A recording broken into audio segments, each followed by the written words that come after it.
point, I'll figure out. Now I don't remember how to go back to us. Hold on. One moment. We'll do it live. Yeah. I'm fairly sure everybody can hear us. Is there anyone in here? Yeah. No, not right now. Yeah, no. Just a sec.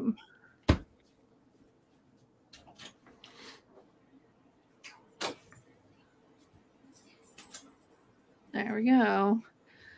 Well, it says it's going to be done in like 15 seconds, so I'm going to let this go. Okay. You know. Yeah. It does kind of look like the background of our thing, which is probably why I picked it. Yeah. Ah. Hello. I think we've been talking the whole time, but probably nobody's thought. Hello and welcome to Alana's dog show. This The wonderful I dog just mute myself for the show. whole channel. No, now I want to talk about how Mr. Bojangles is really a girl. Sorry, really old. I'm tired. Oh my gosh, I've never seen Alana's dogs, and I thought that they were big. That is a tiny little wiener dog. Nice We can't wiener, hear you. Alana. The other one is a corgi. Oh, So you've got stubby dogs. stubby Yeah. dogs. Yeah. Because my husband didn't know, he wasn't used to dogs when we first started dating, so I wanted to start him off small and get him used to smaller dogs. We'll start with a couple of low dogs, and then we'll. Yeah. Jason is allergic to dogs, which I found out only when he was at my house, and I apologize for that because my house is furry. Hello and welcome. Hello. To, Even Footnotes. We have a name now. Even Footnotes. And an It awesome is logo. our book club, monthly book club. This month we are discussing Howl's Moving Castle. Howl's Moving Castle. Oh, you have the Invisible same book. one. Once again, it's an ebook for me. Hey, whatever works. So also Jason recently rewatched the movie. I did yesterday. Yeah. And you also did too? Yeah. I watched the first 30 minutes. And I was like, is this even the same story? I'm not really. sure. Not really. Not really.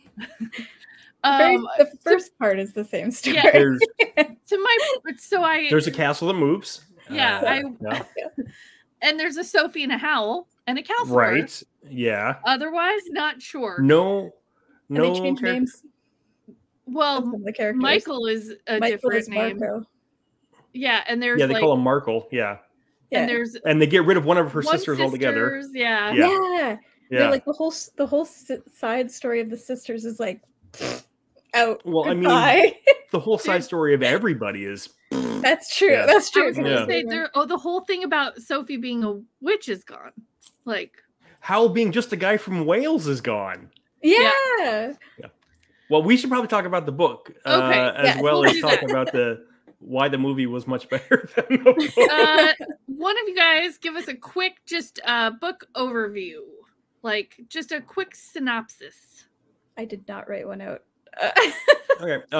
Sophie is the oldest of 3 daughters, and she lives in a magical fairy land where people are aware of there's kind of a meta awareness of stories. It's like Sophie knows as the oldest daughter, she's going to have a boring life, but the youngest daughter will get all of the cool stuff because it's always the youngest kid who gets the anyway.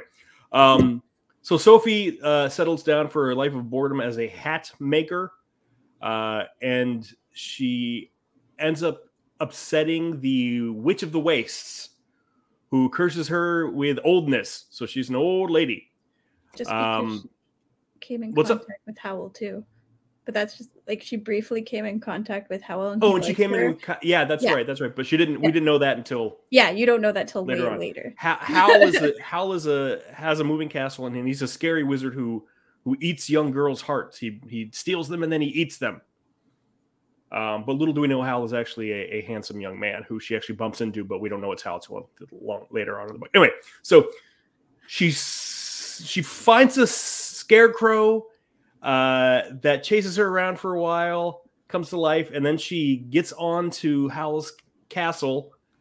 And Howl and Sophie and Calcifer the fire demon who powers his moving castle and Michael, Howl's apprentice, all have to band together to save Howl from the curse of the Witch of the Wastes. And also, I think, and figure out why, and figure out how to fix Sophie's curse so she's not 90 years old anymore. Yeah. So there is a lot of curses. There's a lot of magic, and a lot of like you were uncertain of. You know that you have to figure stuff out from the very beginning. Calcifer kind of says like, I can't, like, there are all these magical things you can't talk about. Right. Yes. I can't talk about or Sophie can't tell people that she's not actually old. Calcifer can't tell you the deal of his deal with Howl. So all of these things just have to be kind of observed and figured out in this magical world. But what do we want to talk about first? I think that the beginning of the book, they really try and set you up for thinking that this isn't a regular kind of story. Right. The fact that there is that meta awareness of everything that's going on, that's what I liked. I liked the first chunk of the book a lot better because everyone was kind of knowingly playing into those tropes. It's like Howl's he's not an evil magician. That's just his job. It's like that's his title almost. So it's stuff like that. People playing, and it felt very kind of like Terry Pratchett. It felt very Piers Anthony sort of. We are aware that we are living in a storyland, so we play by these certain rules. Sophie and Letty are stepsisters, so they ought to be ugly. They're the two older ones, so they should have a bad relationship with the younger sister Martha. Right. Women who talk a lot are probably witches. That's a line from somewhere in the beginning too. And that's a hint at Sophie being a witch because she always talks to hats and talks to everything. So I liked that. I think if they would have kept up that sort of, Stardust by Neil Gaiman played with that a lot as well. Kept up that trope that we know the rules of the fairy tale. We understand what we're in. And they kind of just seem to lose that trope. The booklet lost that thread about halfway through, and then it's just like, I was going to ask that. When did you guys notice that? Like, we were no longer doing that kind of subversive storytelling. Probably about halfway through. I was thinking earlier. It was even earlier than that for maybe me. Like first quarter, first third of the book. I mean. After that, she got on Howl's castle. I mean, it kind of started to fall apart right from there. And maybe that was intentional. Maybe because that's when the story begins. That's when the story begins. And the story goes, or it's supposed to go against our expectations of what we think a fairy tale is supposed to be. So I guess at that point we stopped commenting on it because the characters don't really know what's happening. Their things aren't following. Sophie, as the oldest sister, should not be on an adventure with a handsome young wizard, because that's against the rules. So maybe that's why the commenting on it stops, because they're moving out of familiar territory. I don't know. But that's also when it stopped being fun for me, Yeah. I don't know if anybody else felt this way. But as soon as we got to the part of like everyone needs to be figuring out the magic, we can't talk about it. It felt like sort of a contrived miscommunication trope kind of thing. It didn't feel like it fit. And later in the book, Howl tells Sophie, "Oh, of course I've known you were under a curse this whole time." But did he mention it to Sophie? Yeah, didn't say anything about it. Yeah. the whole idea that like we're saving that definitely the Witch of the Waste has a curse on Howl as well. But he can tell people the signs of it coming to fruition, but can't do anything to stop it. Yeah. Like he just can't touch a mandrake root, or he can't, I can't even remember what else it is. He's gonna touch a mandrake root. He's gonna fly on the wings of honesty or something. Yeah, the wind yeah. of He's honesty gonna be will honest, blow. honest in the wind or something honest like that. Yeah. And there was one other thing, but it was all very much like circumstantially happened to him, and it was like, oh well, I guess there's another step of the curse. Nothing we can do about that. Yeah. I just I think that once we got there, I felt like she was trying to make it almost a mystery. Like we should have been able to figure out the whole Calcifer thing. Like he kept saying, oh, there's your hint, you know, like, and you're going to hear something about this. And yet there was no way to have figured it out before it's laid out to you, which I think is, I don't know, frustrating to me. Like if there's a good twist, I want to have like, and I'm surprised by it. I want to have been able to see the steps to get there. Yeah. And I don't know that I felt like it was laid out like it was supposed to be a twist. The relationship between Calcifer and there's a throwaway line that Howl has before it comes where Michael and Sophie have gone. They're trying to catch a falling star, right? Because they think that's part of that's part of the.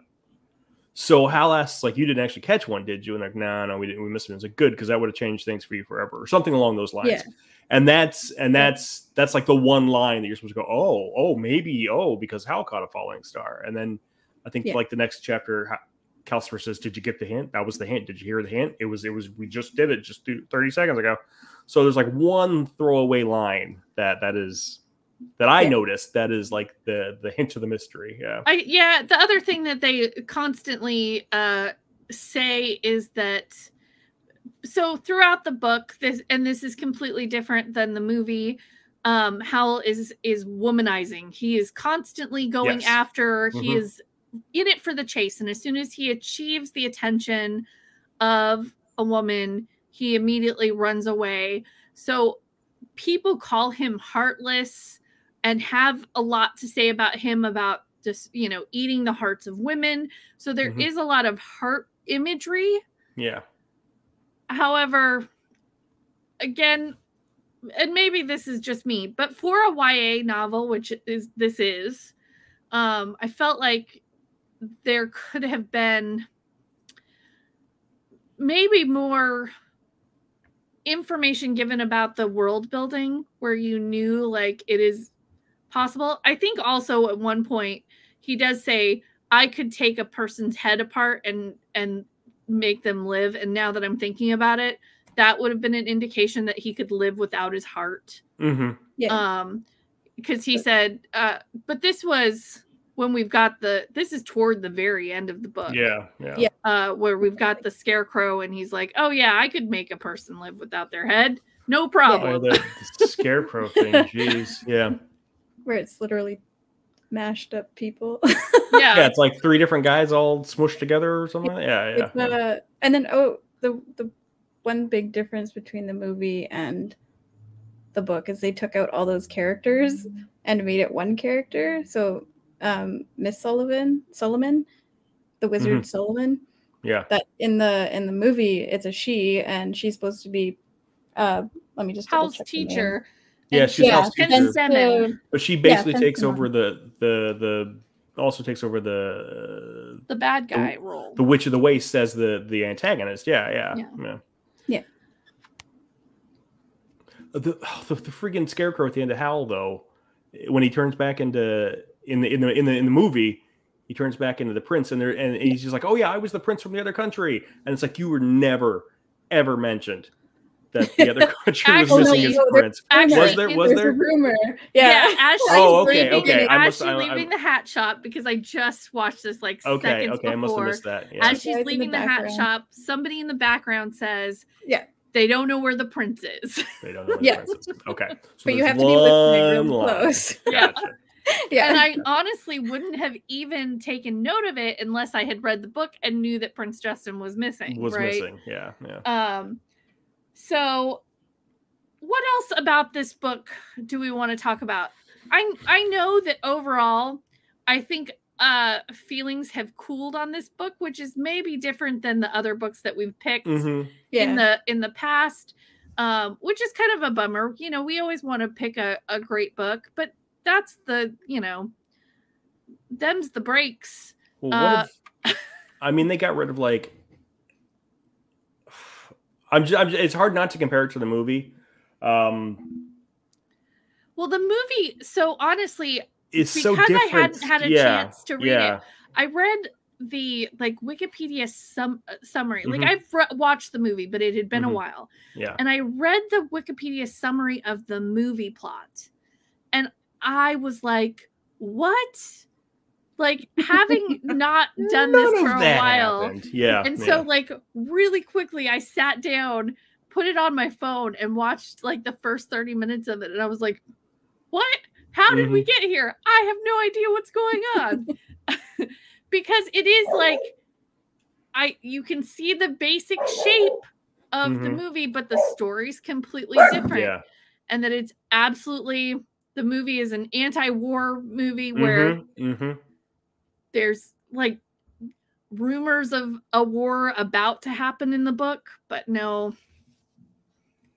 actual warring yet. Yeah, yeah. I mean, in the movie, Hal spends most of his time diverting bombs and turning into a bird and diverting fighter pilots, whereas in the book he spends most of his time chasing random girls in different universes. Yeah.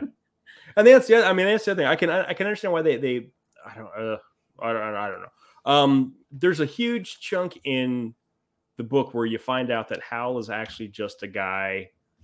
He's a slacker kid from Wales who somehow finds his way to a magic world and learns to be a wizard. And it's never. I don't think it's ever. He did his doctoral studies in spells. Yeah, and then I guess that taught him how to go to different worlds. Yeah. And then you find out that there's another wizard who came from our world too that he's been looking for, and it's just like some guy who lived down the street from him. And it's just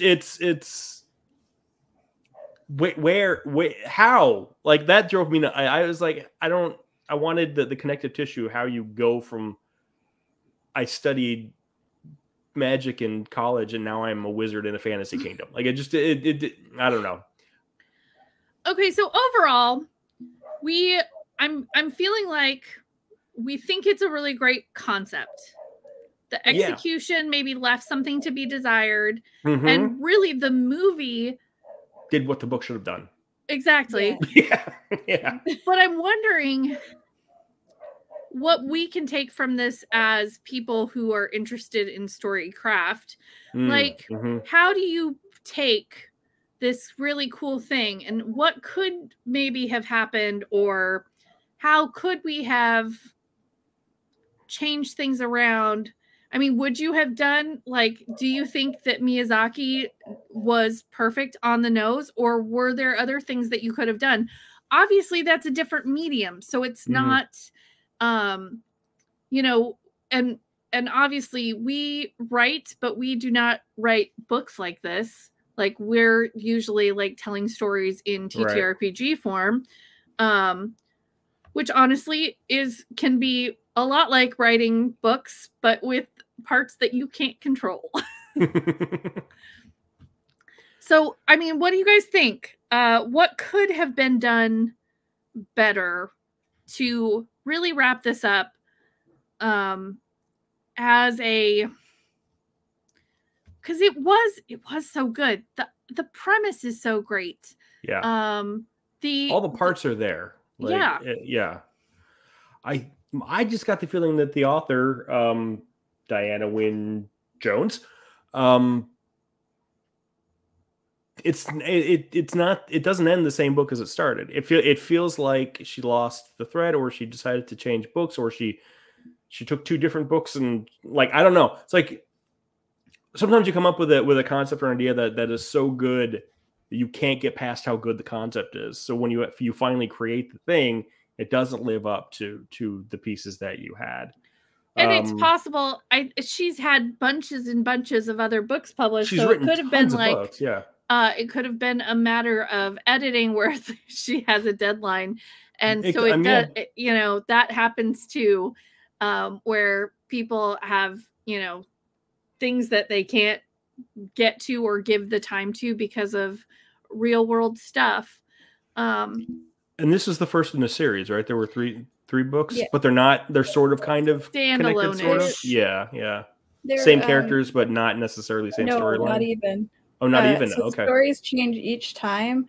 Okay. But they're like guest characters in the story, but they somehow become like the ultimate way for the plot to be solved. Like Howl and Sophie constantly come up and they help solve the plot basically through the stories. Gotcha. But other than that, it's not really like when I started reading the second one, I was like, what? So it's kind of like the Faraway Small Planet Long Voyage blah blah blah series, whatever the Wayfinder Long Way to a Small Angry Planet. Yeah, some of the characters from this one have little ancillary parts in the next one, and then the chain continues from there. Okay. Alana, so you've read all three? I've only read 2 because I couldn't make it through the full 3. Okay. I'm not gonna lie. I was just wondering if it was an overarching plot across all 3 books, or if you felt like each one was pretty self-contained.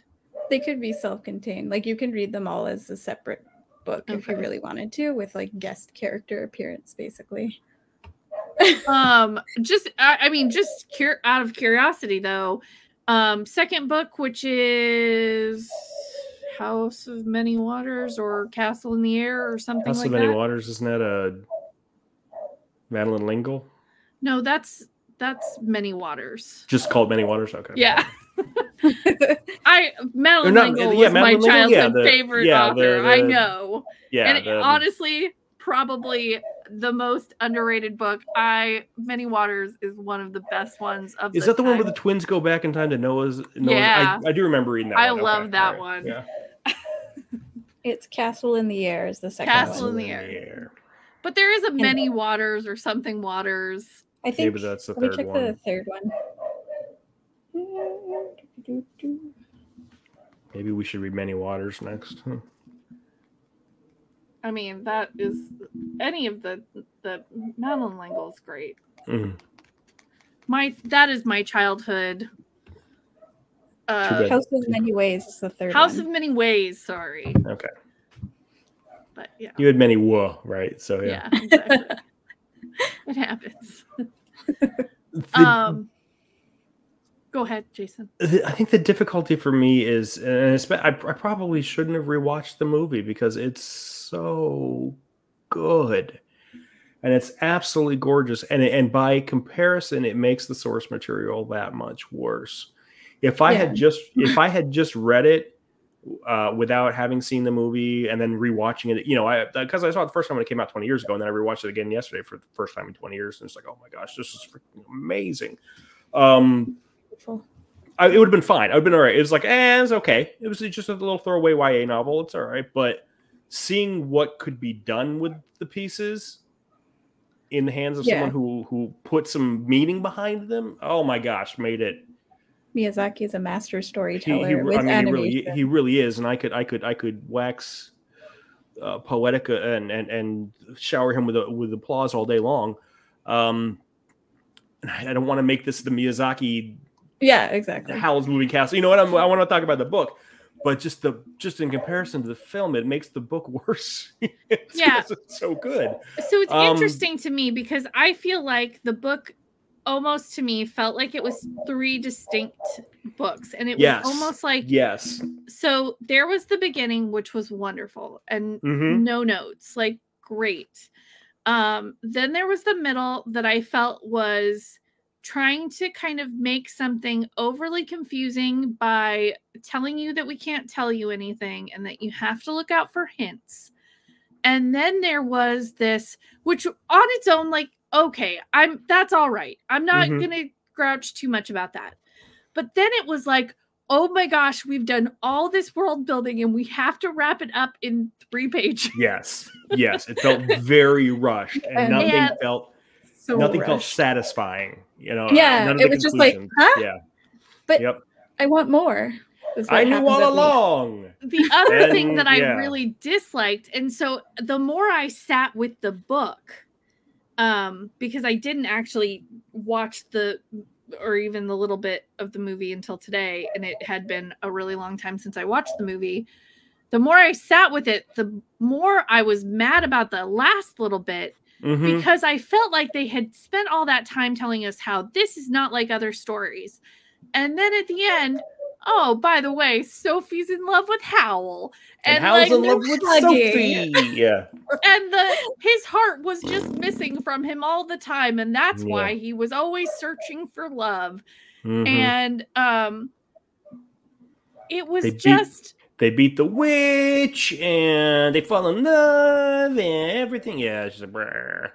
And she's powerful, even though she shouldn't be, because she's a first daughter. Right. I just felt like they had set up everything for subversion, and yet everything comes down exactly how you think it should be and would be if it was a perfect happily ever after fairy tale type Disney movie. Yeah. And that, the more I sat with, I was like, wait a second. This is not what I signed up for by the beginning of the book. And that really, that last third, like I could have, the miscommunication trope happens in so many books. It's, even if it's not my favorite. Right. And it's a YA novel. They're going to use, tropes, more commonplace tropes like that for the sophistication of the readers. Yeah. But the fact that at the end of it, we're just right back absolutely given the cookie cutter of a fairy tale. Yes. Made me go, what? No, this is not what I signed up for. And I'd love to hear you guys' thoughts, because again, it's been a long time since I watched the movie. Do you think that the movie subverted that at all? It has like a similar feel at the end, but I mean, they fall in love at the end of the movie, but but they cut out so much that it maybe feels different. Makes more sense. Because like I think throughout Sophie's learning how, like in the movie, it's more about Sophie learning how to become her own person, basically. Right. And like being okay with who she is, and like accepting herself, basically. Do I remember that also the animation of Sophie changes and she starts looking younger toward the end? When she's sleeping and when she gets more confident, when she's confident and in herself, she becomes a younger version of herself. Yeah. Like Hal sees her like that first or second night. She's sleeping and she's back to her regular age, and so he knows, right off the bat that she's the one keeping herself from. And that's definitely never in the book. No. Well, no. No, they kind of mention it a little bit, because he says, "You're so stubborn that you can't even tell that you're keeping yourself in this spell. You must like to hide." That's what it is. Yeah. But it's never that. It's always in her control, which is something that the book says a lot. That like, even once everybody knows that Sophie's under a curse, they're like, this is not just the Witch of the Waste curse. There is something else going on here. The Witch of the Waste set it off, but Sophie was the one keeping it in place. Yeah. Right. But her physical appearance doesn't change until the very end. When she, it never mentions anything about her changing. Ever. Yeah, Howl's her appearance changes in Howl's just to kind of reflect that she's getting more confident, and that Howl knows that she's really a young girl. The way in which we know that Howl is in love is because he goes out without his hair done or something like that. So it. Oh right, I forgot about that. Because he is very shown as very vain as he's chasing after all these women. Yeah. And at somebody's point, Calcifer, somebody says like, I'll know that he's in love when he leaves without doing his hair. Right. And so at the end, he's she's upset because Sophie's upset because she thinks Howl is there to save someone else, and he's there without his hair done. Right. And then she, at that point, I think they mentioned that her voice changes or something. Like, we are given the clues that although it's not a visual, we don't have the visual cues, but there are cues given in the book that at that point her face is back to her. Right. Yeah. I think it's like she leans forward and its red hair falls forward or something. Oh, yes, like that. yes, something that is right. Very small, very small. And obviously her hair has been gray for most of the book. So. Yeah.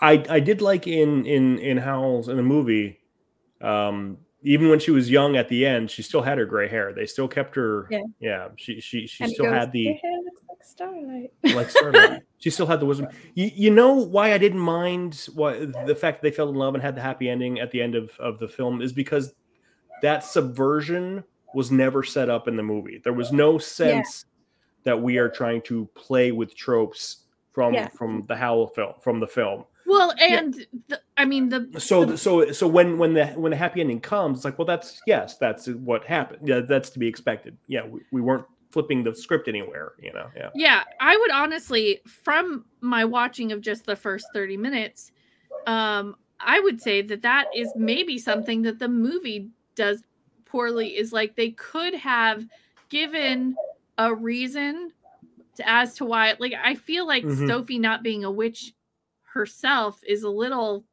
weird. The impetus for the story starting, which is her being cursed, has no reason. She walks in, the Witch of the Waste, she's angry and immediately just tells Sophie she's, ugly or something like that. All these hats are ugly and so are you. And Sophie's like, leave my shop. And then she curses her. And it doesn't seem like, doesn't really make much sense. At least in the book, you learn that the reason she curses her is because she recognizes Sophie as a powerful witch in her own right. Yeah. She's like, I want to get this potential problem out of the way before she learns what she can do. Yeah. And it seems to me like I really like the fact and that it maintains she's not and she never seems to be, she's never a maiden in distress. She goes after the castle, things happen and she's like, I'm going to go find Howl because, he's not going to eat my heart. I'm an old lady now. Right. But she's making everything happen. And so I feel like in the movie, if that's not there, if she's not a witch, if she's not powerful in her own right, then is she a little bit more damsel-y? Yeah. A little bit. I guess she's more to some extent, but at the same time, without the benefit of having her own magic, even though Sophie doesn't know it in the book that she's a witch, Sophie in the movie still accomplishes some pretty daring things with having no idea that she has any sort of powers, So is she a bit damsel-y? Yes, but at the same time, I think it's the fact just that in a different way. She gets into that mindset now that I'm old. I have to take care of myself now because nobody cares about old people. Essentially. But yeah, I can see what. But and here's if I have any gripe about the movie, it's not even a gripe. Miyazaki's films are always about something bigger than what they're about, and most of them, a fair amount of them are about war. They're about the dangers of war and the terrible things that it does, and maybe he cut all that subversiveness of the genre out because he didn't want that drawing away from what his overall message was, which was that war destroys innocent lives. So and the patriarchy will always do like the risk people's lives for their benefits and only their benefits alone. Well, and I think also Miyazaki tends to not have people as villains. Like it's No direct something. villain. Yeah. Yeah. Yeah. Whereas this book definitely did. The Witch of the Waste Right. is very much the villain of this book. But it's not actually the Witch of the Waste. It's the demon that was controlling the demon her that at the very end. her. Yeah. Right. Who has her heart similar Yeah, to the yeah. situation. Who happens to be the sexy librarian back in Wales. Or second grade teacher, whatever she was. Yeah. Yeah. So final thoughts. What's your rating? Give it a pass. Read it with the movie. Just watch the movie. What do you guys think? I mean, definitely just watch the movie. If you're gonna read it before you watch the movie. Yes. And then tear it apart after you watch the movie. If you haven't seen Howl's Moving Castle yet, read the book first and then go watch the movie, and then you'll see, oh, this is what could have been done. Is it I don't know that I can think of a time when a movie is better than a book. Forrest Gump, the movie is better than the book. Yeah, it looks not good. That's the only time I think this one and Forrest Gump. That's the only time I can think where the movie is better than the book. It is very rare. It is very rare. If you're going to read any of the book, I would honestly say read the first 4 or 5 chapters. When they're really playing around with the tropes of storytelling, of fairy tales. Yeah. The writing style is, I mean, that's how I want to. If you've read the Babies and Broadswords books, I tend to write in a very available on DriveThruRPG. Available on DriveThruRPG and at your local bookstore and that other bookseller online.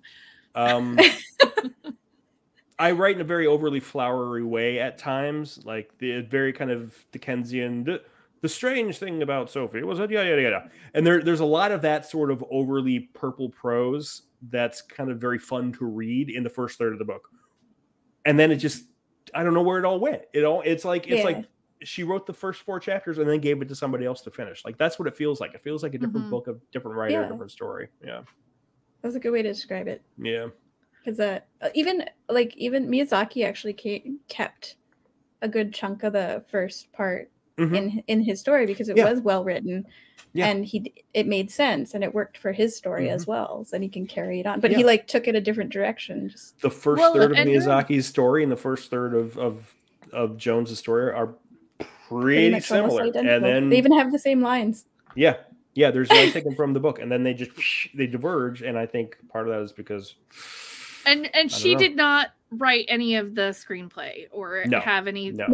I did look that up. So it was definitely, she was obviously she sold the rights and was very thrilled with what Miyazaki did. Yeah. Because she's like, it's a different medium. It's going to be a different story, which is a great, awesome. Right. If you understand what that's going to happen. Yeah, absolutely. I think that honestly, more authors should feel like once they put it out in the world, it's not theirs anymore. It's the readers and the people who want to do stuff. And that I feel like that's a very laudable attitude.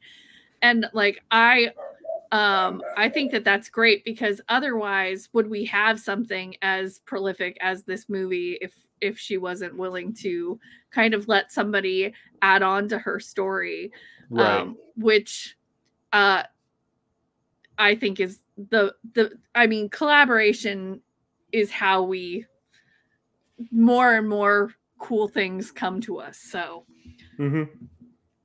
but yeah, I'm honestly it's fine. I'd give it a 2.5 star. It's not gonna bug you to read or anything. It's that ending. Yeah. Really. It was unfulfilling. Yeah. Yes. Yes. Did not feel fulfilled at the end. That was the big thing. It's the foreplay was great, but then it just kind of petered. It's interesting to me. I kind of want to read a completely different book of hers just to see, because like you said at the beginning, the prose is really good. Maybe even reading something. Yeah. I don't know.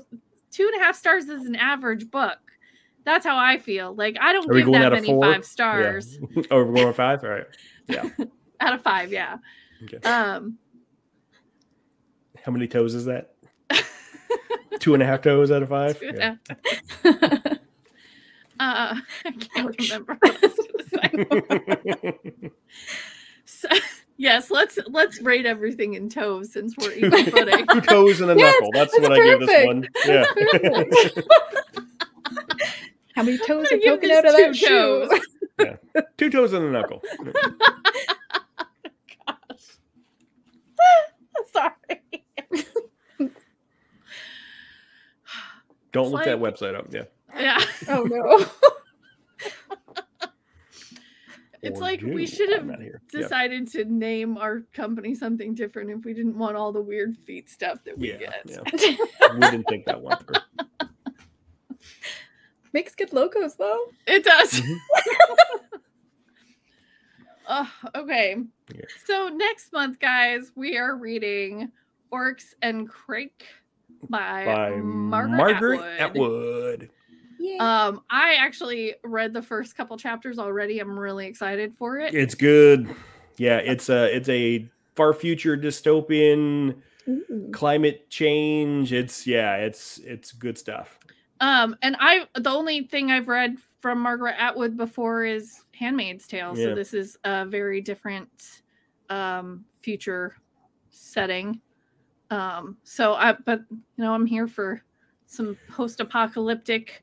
I want Margaret nonsense. Atwood to write a happy future book. Like I've read a few of her, like she writes a lot of dystopian stuff, and it's all different kinds of dystopia, but they're all super depressing. It's like nothing good is going to happen in the future, according to Margaret Atwood. Yeah. She's seeing into the future. So anybody else have any last minute things next month? Happy future sounds fake. It's completely, I don't believe it. Not for a second. Also, we don't write about sad orphanages of the 19th century or anything. Oh, no, never. So No, we never specifically said it was the 19th life century. Is sad. Never specifically said it was set in the 19th century. Nobody ever said. I might have said that a couple times. Yeah. Yeah, life is sad. Not even once. That's right, Rick. We're gonna probably have a couple more people with us next week. Absolutely. We had some ducker outers, so it's down to our kind of our basic 3, as it always seems The big to be. 3. Yep. Yeah, it's our magic number. Yeah, That's it is. right. Yes, it is. But hopefully Kayla and Rick will be with us next month. And you can now catch up on old episodes, although I'm slowly going through our back catalog, but we are putting these up as a brand new podcast, even footnotes. It is a separate podcast than our actual play, where we are going to talk more about books and storycraft and probably do some interviews like we have done in the past with writers of all kinds. So we are looking forward to bringing some new and different content. But last year we got to we interviewed Scarab Archives, and we didn't. No, we interviewed Parkdale Haunts, which is a huge podcast about the haunted house in Toronto. Yep, and the cool. the Toronto real estate market. Yeah. Which is scarier apparently than the haunted house. And we interviewed Hero Owen, the host of Monsters Agonies, which is an advice show for members of the supernatural community. Oh, cool. And it's absolutely delightful. This may be pre-Alana joining us. This is pre-Alana. Yeah. And we interviewed Rat Grimes from the Dead Letter office in Somewhere, Ohio, which was a really trippy horror anthology sci-fi about gender and acceptance and the postal service. Yeah.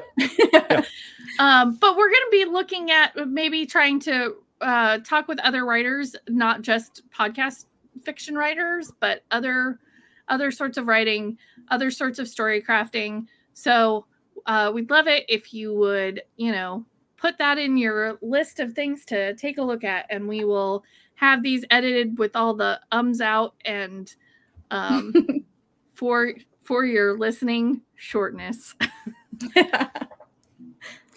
But for the real, you gotta watch it here. You gotta watch the live. Sure. And that way we can put up, there's other types of writing. There are so many types of writing. We're working on like comedy writing. We got some things. Things coming. Mm-hmm. And you know what? The writers are on strike. So maybe they would like to talk to little podcasters. You never know. Yeah. All right. Thank you so much for listening. Two toes, unfortunately, for Howl's Moving Castle. Sorry. No, don't apologize. I mean, it was it's a book that's been on my list for a while just because I liked Miyazaki. I like the film so much, but yeah, and I had read it before, and honestly, I don't feel like I was as hard on it then as I am now. So we discussed that before we started chatting. Older, how we were like, we're older, wiser, and more cynical. Yeah, I'm apparently fair. Dang it. Inside every cynic is a disappointed idealist. Super older. Yeah. Definitely, it's been. I don't know. Read it just out of college, probably. So it's. But if you've got like a younger niece or nephew or kid who's kind of in the 11, 12-year-old age, and you think they're kind of one of the if you want to give them something, a little taste of something subversive, a little something. Yeah, this might be an okay one to start with. You know, it's going to give them. I mean, definitely, there's nothing. There's no. There's pretty something untoward about in it. Yeah. Wholesome. It's wholesome-ish. It's wholesome-ish. It's a solid PG. There's like super light body horror for the imagination, but that's about it. Yeah, I mean, I honestly, I think waking up being old sounds. Oh no! Way too. Chopped off head and stuff. Oh, sure. I honestly think that Sophie looking in the mirror and seeing herself all wrinkled is pretty horrific. That would be terrifying. But yeah, that was a lot scarier than the animated scarecrow shoving a skull into its turnip head. The dog man? No, that's fine. I'm okay with that. It's the getting old. All right. It was okay. Yeah. Just okay. All right. Thanks for joining us. Oryx and Crick next month. And we'll be back with you. Bye. All right. Good night, everyone.